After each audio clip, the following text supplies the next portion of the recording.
एकांत में अब, क्योंकि आप हिमालय नहीं जा सकते, अपने हिमालय को घर में जरूर ला सकते हैं। ऐसा स्थान जरूर ढूंढना चाहिए, क्योंकि जब तक आप अच्छे स्थान का चयन नहीं करेंगे तब तक आपके जीवन में बात नहीं बनेगी। तो निरंतर अभ्यास करें।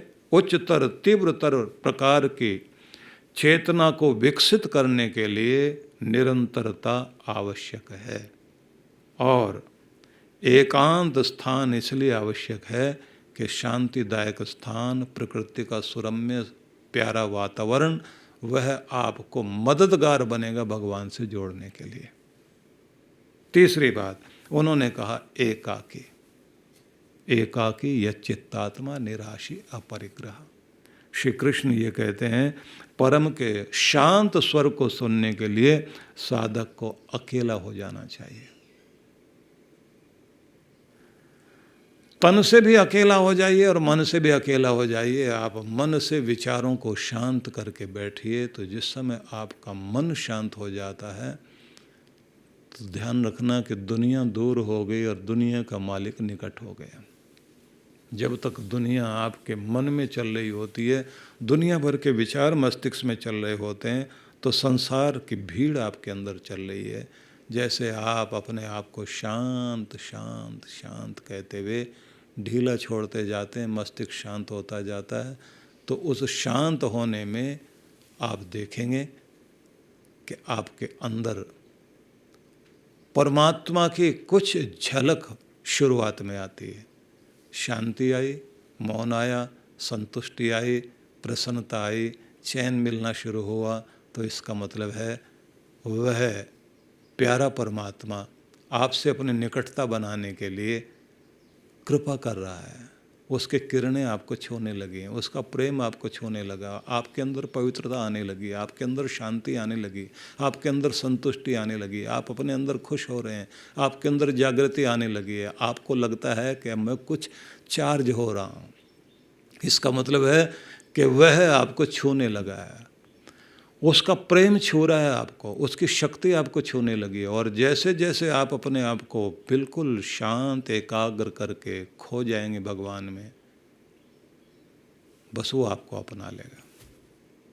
और जब वो अपनाता है तो फिर ये ध्यान रख लेना कि सारी विभूतियाँ अपनी देता, अपना ऐश्वर्य देता, अपनी शक्ति और सिद्धि देता आपको, और आपको अंदर से माला माल करता है। जिन लोगों को ध्यान के कार्यक्रम में हम लोगों ने पूरे साल भर के लिए बैठाया, अब उन लोगों की जो प्रतिक्रियाएं आ रही हैं,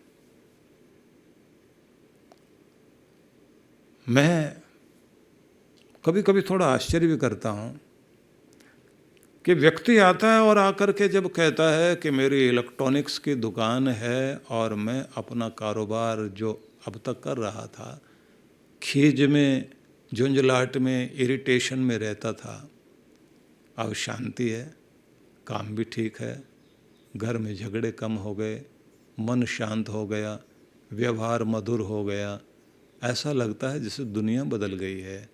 लेकिन हर सुबह और हर शाम जब तक भगवान से न जुड़ जाएं, तब तक ऐसा लगता है कि जैसे आज का दिन निरर्थक हो गया।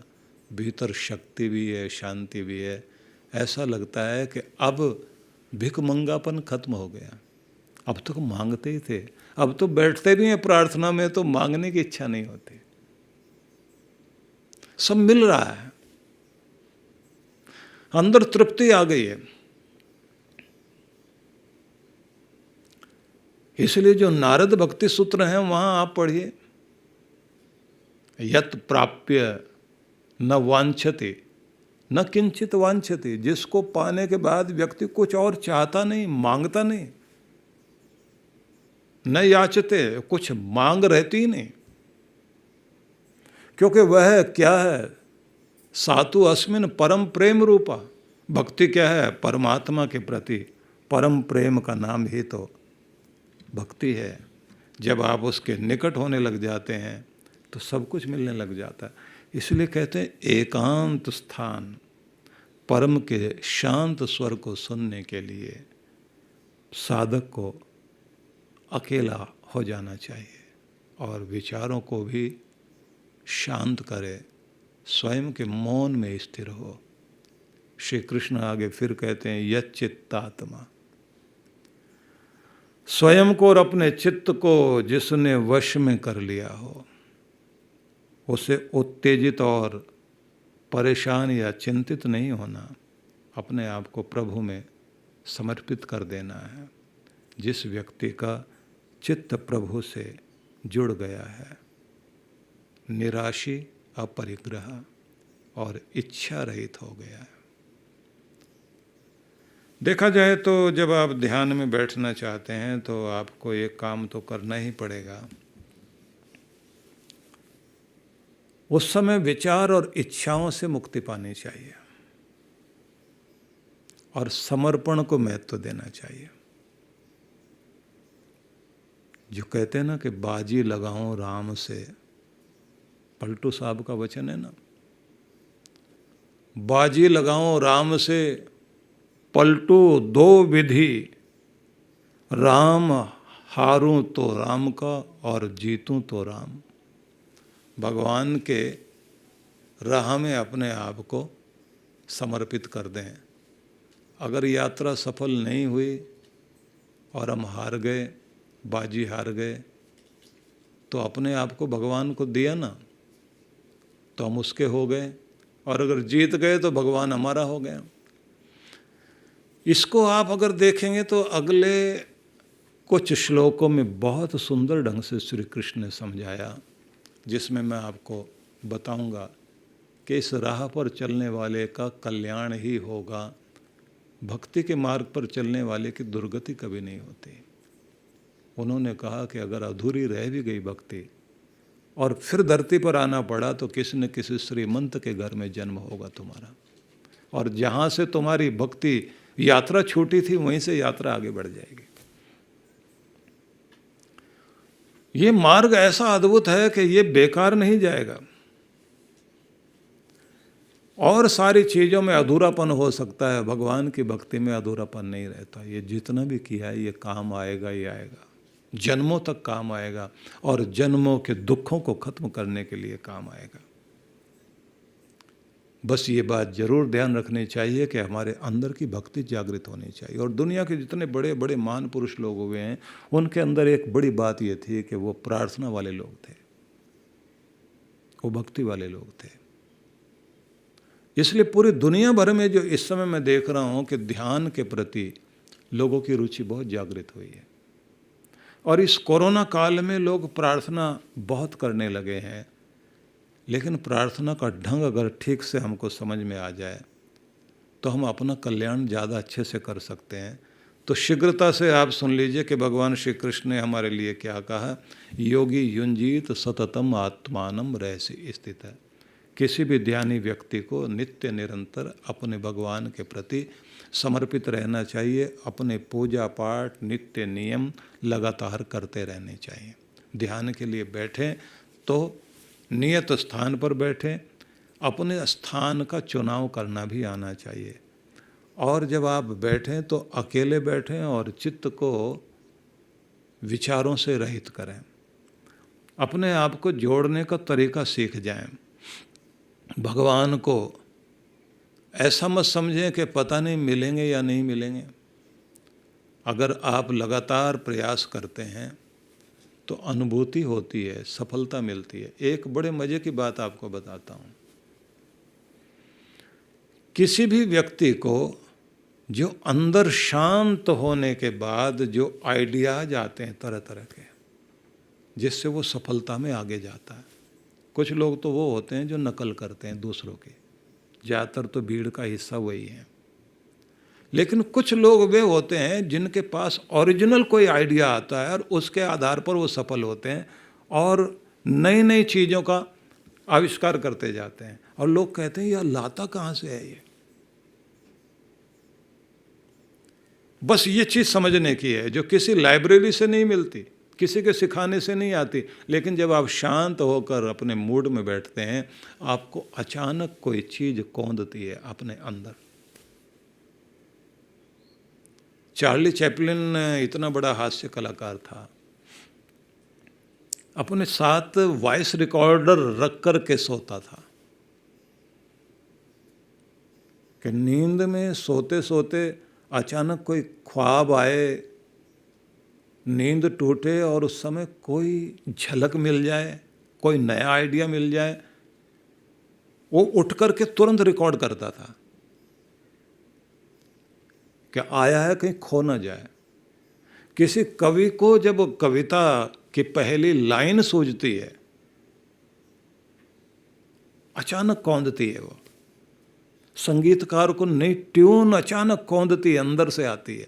किसी साइंटिस्ट को एकाएक कोई चीज कौंधती है। गुडियर लगे रहे रबड़ के ऊपर काम करते रहने के लिए, बड़ा कुछ किया, सफल नहीं हो पा रहे थे। बाई चांस ऐसा हुआ कि जो उन्होंने रबड़ फैला रखी थी और जैसे उसको बनाना चाहते थे, और संयोग से कैरोसिन ऑयल जो है उस पर गिर गया।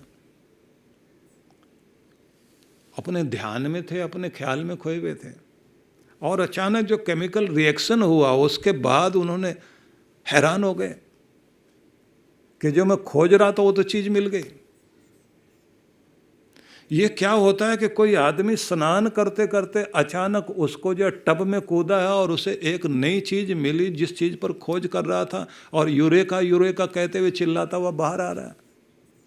पूरे दुनिया भर के साइंटिस्ट लोगों की बात आप सुनते हैं, बड़े बड़े कलाकारों की बात सुनते हैं, उनके जीवन में ये एकाएक चीज सूझती कैसे है?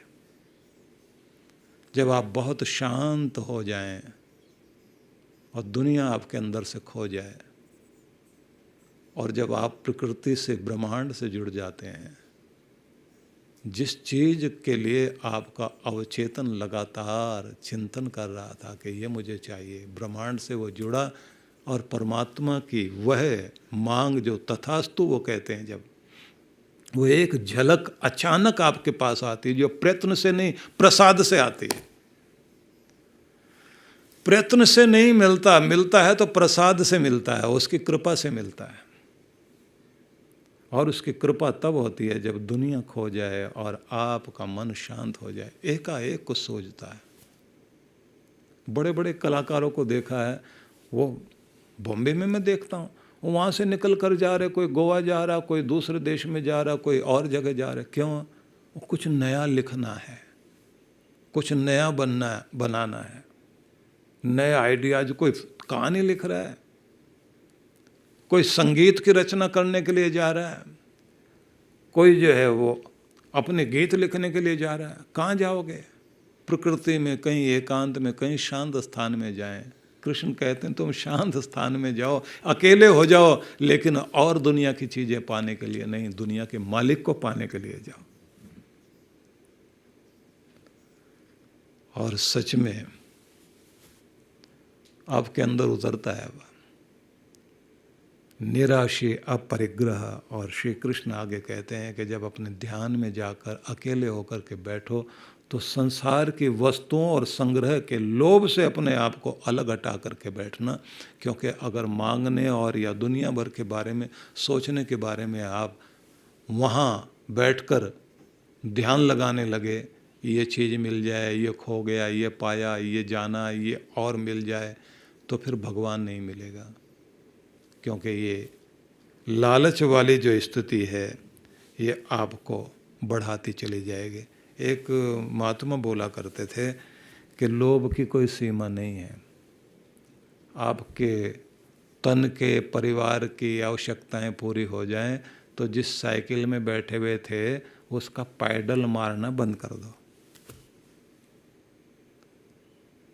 आसानी से ज़िंदगी चलाओ, क्योंकि अगर आप ज़्यादा इसी में लगे रहे तो जीवन पूरा हो जाएगा, लेकिन कभी लालच पूरा नहीं होगा। आपको अपने आप को शांत करने का, आनंदित होने का भी तरीका खोजना चाहिए। इसलिए शांत, निर्भय, संयमित, अतिरेक से बचते हुए एकांत में भगवान का ध्यान नित्य निरंतर करते रहने की आदत डालनी चाहिए। और ये भी बात एक ध्यान रखें कि जीवन हाथ से निकल जाएगा, लेकिन जीना नहीं आएगा। और जीना तभी आएगा जब आप होश में रहेंगे। शिवरात्रि महोत्सव का शुभ अवसर हम सभी के लिए हमारे समक्ष है, जो आनंदधाम आश्रम में आयोजन किया जा रहा है।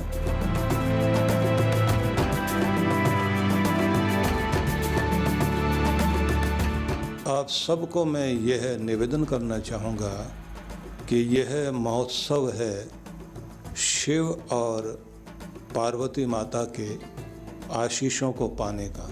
इसलिए इन दिनों शिव वरदान, ध्यान, योग एवं पूजा अनुष्ठान का कार्यक्रम रहेगा।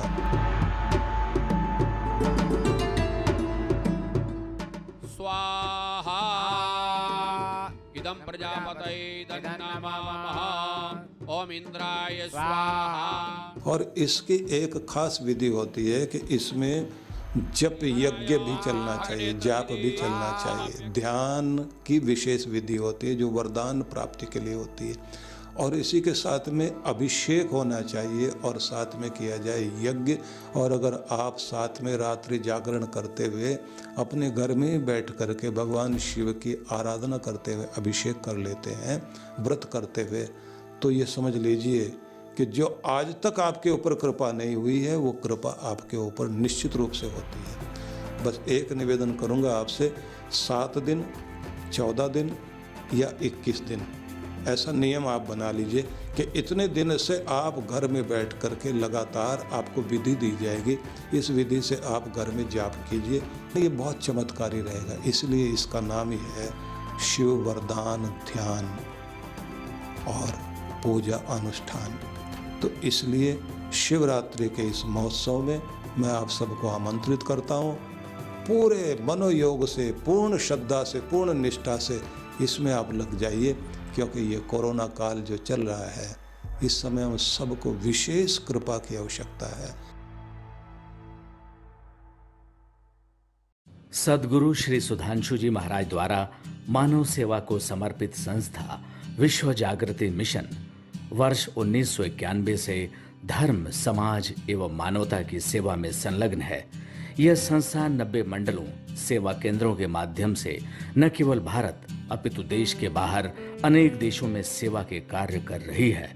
संस्था की स्थापना से लेकर अब तक विगत 30 वर्षों में जहां लोगों को सन्मार्ग पर प्रेरित करने के उद्देश्य से गुरुवर ने 7000 से अधिक प्रवचन दिए हैं, वहीं देश के राज्य की राजधानियों व प्रमुख नगरों में लगभग 40 आश्रम, 25 मंदिर, सत्संग भवन व ध्यान साधना केंद्रों का निर्माण हुआ है। दिल्ली में करुणा सिंधु धर्मार्थ अस्पताल एवं फरीदाबाद के आरोग्य धाम अस्पताल में लाखों जरूरतमंद रोगियों का उपचार व ऑपरेशन किया गया है।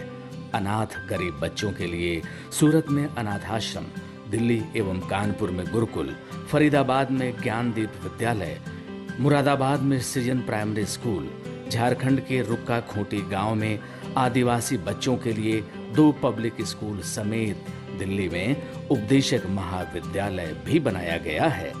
इन शैक्षणिक संस्थाओं में लगभग 2500 बच्चों को शिक्षित व संस्कारित किया जाता है। दिल्ली के आनंदधाम आश्रम में जहां वृद्धाश्रम एवं वानप्रस्थ संचालित हैं, वहीं आश्रम की कामधेनु गौशाला में 125 गौओं की सेवा की जाती है। कामधेनु गौशाला की तरह ही देश के प्रमुख नगरों में 7 अन्य गौशालाएं भी संचालित हैं। साथ ही पूजा पाठ, यज्ञ अनुष्ठान से लोगों में धार्मिक भावना जागृत की जाती है। ओम अग्नये सप्तजिह्वाय स्वाहा, ओम अग्नये हव्यवाहनाय स्वाहा, ओम अग्नये शोधनजाताय स्वाहा। गरीब जरूरतमंद महिलाओं को सक्षम बनाने के लिए जहां कई तरह के प्रशिक्षण दिए जाते हैं, वहीं गरीब कन्याओं के विवाह में सहयोग भी किया जाता है। प्राकृतिक आपदा जैसे कि बाढ़, भूकंप, तूफान आदि में जहां मिशन द्वारा प्रधानमंत्री राहत कोष में सहयोग किया जाता है, वहीं जैसे वर्तमान में चल रही महामारी कोरोना संकट काल में जरूरतमंदों को भोजन, राशन किट व सांसों के संकट से जूझ रहे जरूरतमंद मरीजों को देश विदेश से मंगाकर ऑक्सीजन कंसंट्रेटर बांटे गए। मानव सेवा को ईश्वर भक्ति मानते हुए सेवा परमो धर्म के भाव से विश्व जागृति मिशन के सेवा कार्य निरंतर जारी हैं। आइए मिशन के सेवा पथ पर बढ़ते कदमों में कदम से कदम मिलाकर चलें और मानवता की सेवा में दान सहयोग कर पुण्य के भागीदार बने।